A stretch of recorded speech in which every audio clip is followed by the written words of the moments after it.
So I've been riding this e-bike for a little while now. It's the Thunder 1 ST from Velotric, and it's a newer e-bike. They recently released it, but I wanted to share with you like an update on how it's been riding it, just in case if you're interested in getting this e-bike, I think you might find this video helpful.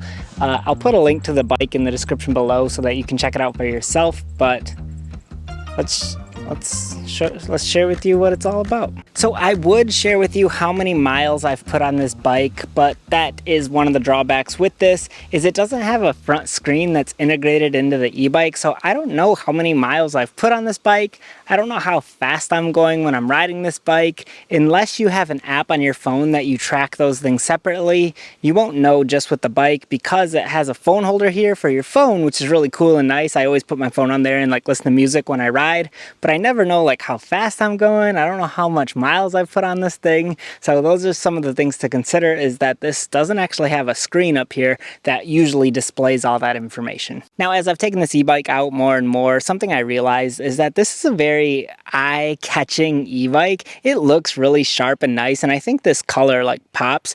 I don't think on camera it does it quite the justice. When you see it in person, it looks super good. And I feel like I always get stopped when I'm on this e-bike because people are like, ooh, that's a really nice looking bike. What is it, you know?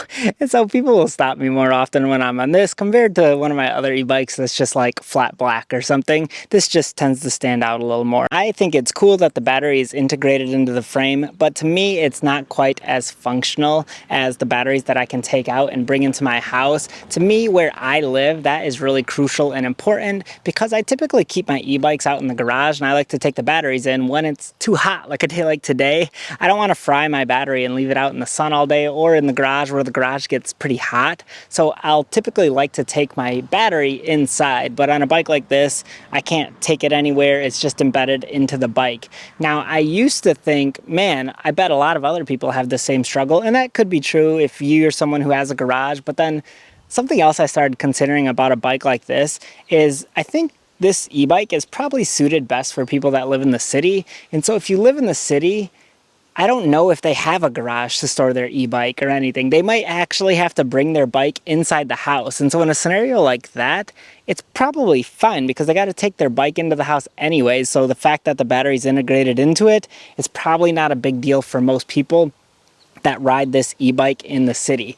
The main reason why I think this e-bike would be best suited for people that live in an urban area or like a city like that is because it's more of like a road bike, the design of it. It's really lightweight. It has sleeker tires to help you pedal it. Just like a normal bicycle, you really don't even need the battery to be able to ride it. So you can actually ride this just like a normal bicycle, which is why I feel like this is most appropriate for someone living in those types of areas. And if you live in those types of areas, you probably don't have a huge barn or a garage like I do living in the country. It's easy to just toss it in a barn out here. But if you live in the city, you probably have to take your e-bike in the house. So the light weight of it is probably no big deal for you. That actually helps you carry it in the house. And the fact that the battery is integrated into the bike might not be that big of a drawback either if you got to carry the whole bike inside anyway. So those are some thoughts.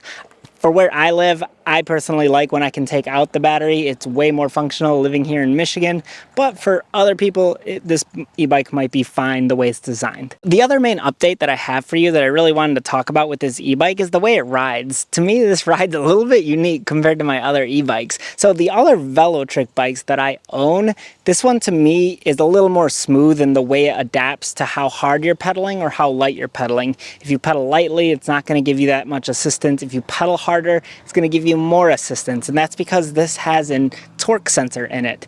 Now, having said that, this torque sensor doesn't quite feel like some of my other torque sensor e-bikes.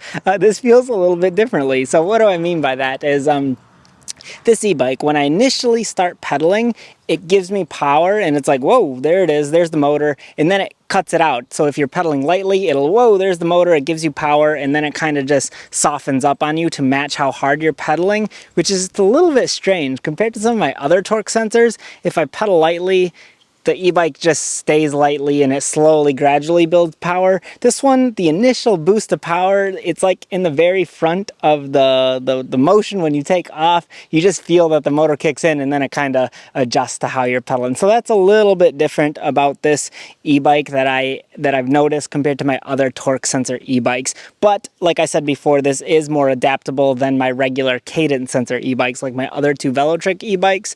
Those ones just get up to the speed limit that's set on the e-bike, and it doesn't matter how hard you're pedaling.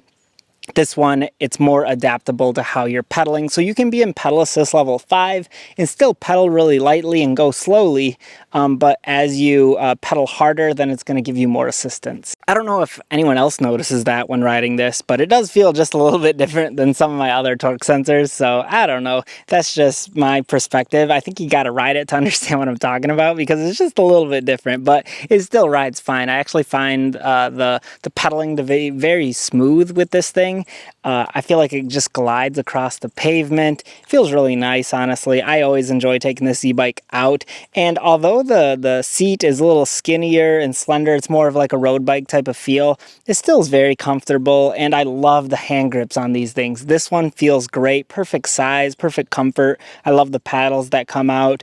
The hydraulic brakes feel really good as well. So the ride quality to me feels superb on this bike, but it just operates a little bit differently than some of my other torque sensor e-bikes. Something else that I noticed when I was riding this e-bike is that I tend to actually shift more. I don't know if it's because it's the torque sensor or the motor or how it gives assistance when I pedal, but I just noticed myself using it more and just adapting to more how I'm riding versus some of my other e-bikes. When it's like a cadence sensor, I'll just rely on the motor to get me wherever I need to go, and I don't really care if I shift a whole lot. Versus this e-bike, I find it to be a smoother ride if you shift more frequently when you're going up hills, or when you need to take off from a stop, or when you get up to faster speeds. It's nice to shift into like level 8. So that's something that I noticed about this e-bike, which the nice thing is it comes with a really nice shifter. It has an 8-speed Shimano shifter, I believe, and it works great. I noticed myself using it a lot more frequently than some of my other e-bikes. Those were the main updates that I wanted to share with you, being that it doesn't have a screen. So also, like when I'm shifting through pedal assist levels, I have to like memorize the color code system here to know what pedal assist level I'm in, because it just changes colors. It doesn't say 1, 2, 3, or 4. So I have to know that like the purple looking icon is actually pedal assist level 5, and that's the fastest one. And then green is like eco, that's like the slowest one. So you just have to like kind of memorize the colors. That way you know what pedal assist level you're in. So that's something to point out as well when you don't have a screen. So you just have to like understand their color system. And also the battery level is just these 3-dot icons or 4-dot icons right here on the front little screen as well. So that's kind of nice to at least see your battery level. But it doesn't come in like a percentage or anything like that. But those were the main things that I wanted to share with you about this e-bike. Just a few updates. If you want to watch my whole full review I did on this e-bike, I'll put a link in the description below to that as well, so you can see the whole video and learn more about it. But those are some updates. If you like this e-bike, let me know in the comments, and that's about it. Have a good day.